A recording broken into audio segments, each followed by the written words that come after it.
Assalamualaikum warahmatullahi wabarakatuh. Kita ketemu lagi di sesi kedua materi perubahan sosial budaya. Pada pertemuan kali ini kita akan membahas tentang faktor penyebab perubahan sosial budaya. Yang pertama adalah perubahan jumlah penduduk.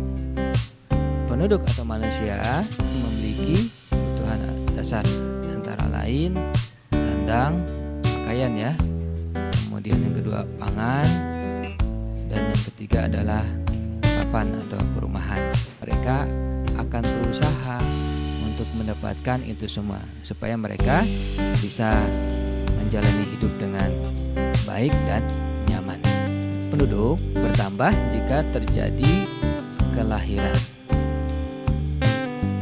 Juga bisa terjadi karena adanya imigrasi dari luar ke Indonesia.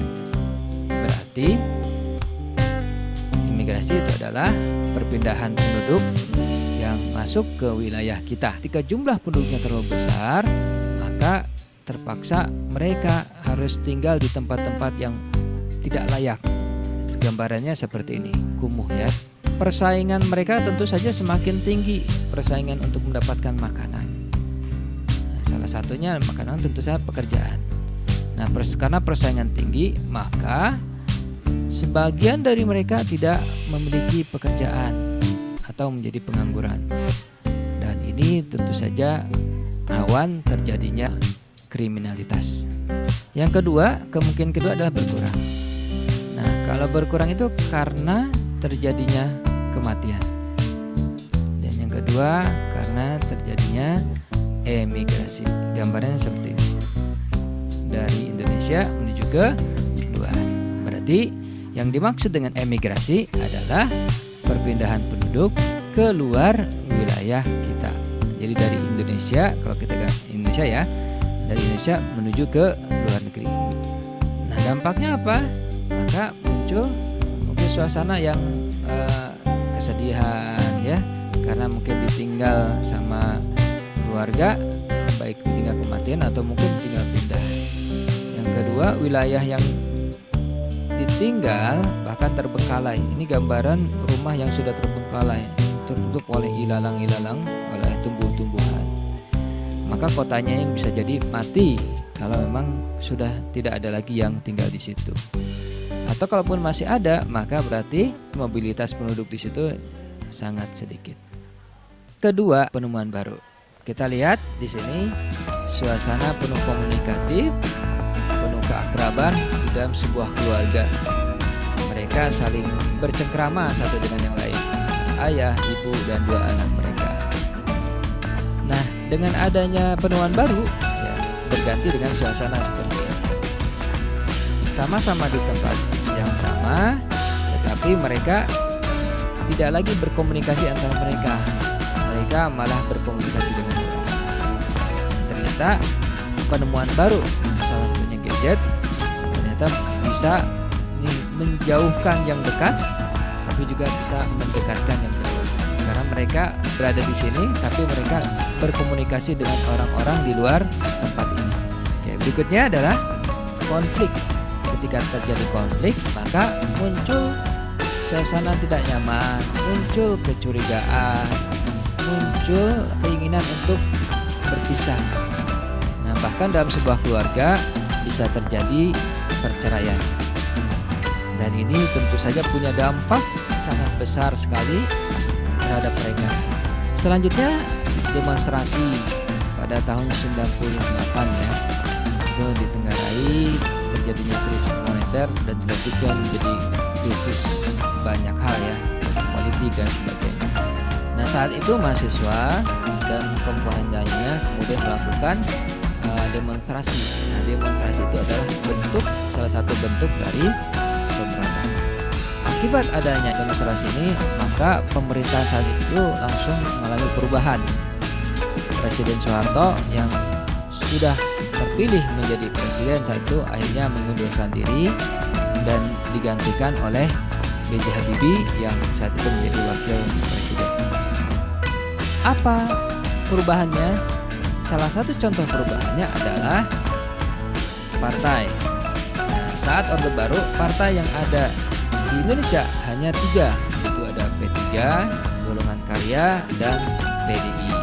Nah, setelah reformasi maka partai ini bertambah jadi banyak. Nah, selanjutnya peperangan.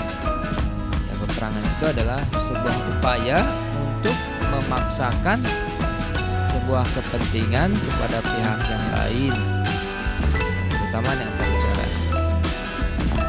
Nah, bagi negara yang menjadi tempat peperangan, maka penduduknya akan mengalami perubahan besar, harus mengungsi, meninggalkan harta benda, teman, keluarganya, ya.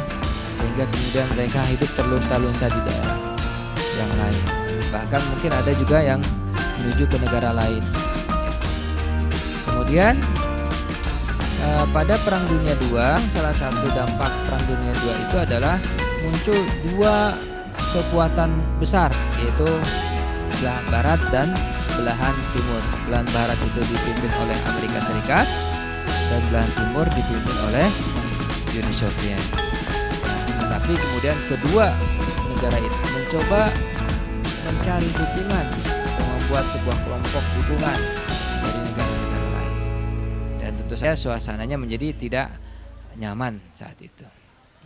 Baik, berikutnya adalah perubahan lingkungan. Nah, kita lihat ini adalah hutan. Dengan semakin banyaknya penduduk, maka kemudian mereka akan membuka lahan-lahan baru untuk pemukiman. Ini tadinya hutan, ya, yang tadinya di sini tidak terjadi interaksi antar manusia, sekarang menjadi semakin ramai. Nah, kemudian perubahan lingkungan juga bisa disebabkan oleh faktor alam. Misalnya di sini adalah tanah longsor, kemudian gunung meletus, dan banjir atau tsunami, ya. Nah, ini menyebabkan banyak orang yang meninggal dunia dengan harta benda dan lain sebagainya. Ini adalah pengaruh dari budaya lain masuk ke negara.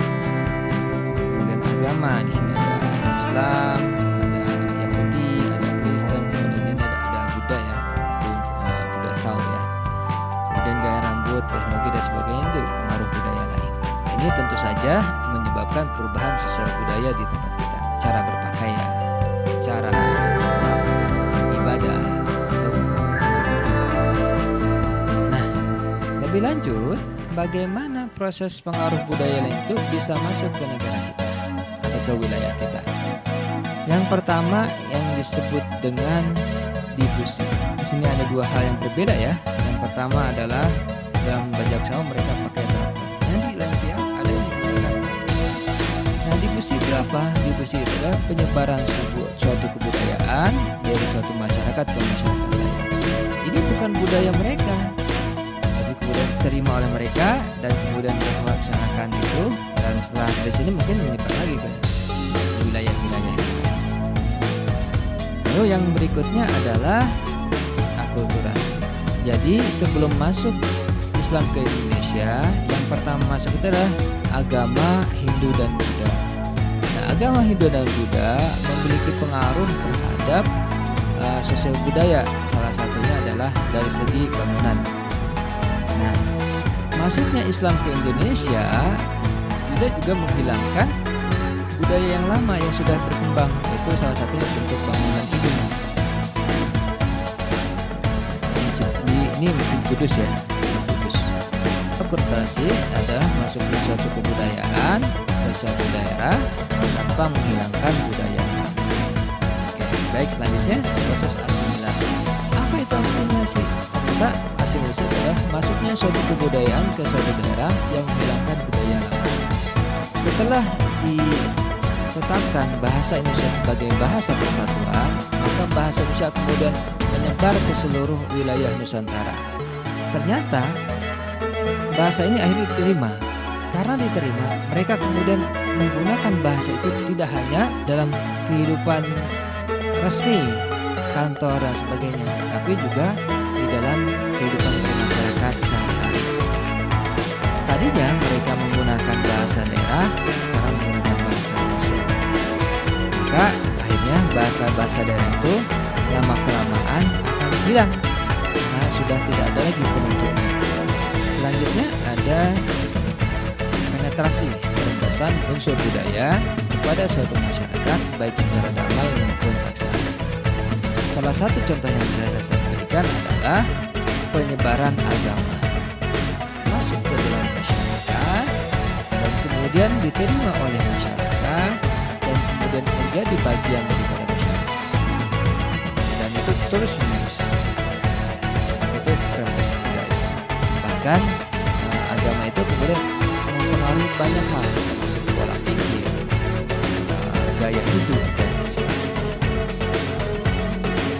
Selanjutnya adalah inovasi, masuknya unsur kebudayaan asing ke dalam kebudayaan setempat dengan peperangan atau penaklukan. Ada bahasa yang serapan dari bahasa Belanda, contohnya kompor, audio, video, bahkan gorden. Ini adalah serapan dari bahasa Belanda. Nah, di sisi lain, di sisi bangunan, ada bangunan-bangunan yang memang masih digunakan sampai saat ini yang merupakan peninggalan Belanda. Ini Lawang Sewu ya. Kemudian yang kedua adalah ini Bendungan Katulampa yang ada di Bogor.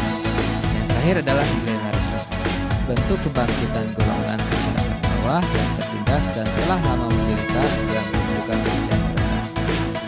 Kesimpulan dari pertemuan kita hari ini adalah penyebab perubahan sosial budaya itu antara lain yang pertama, perubahan jumlah penduduk.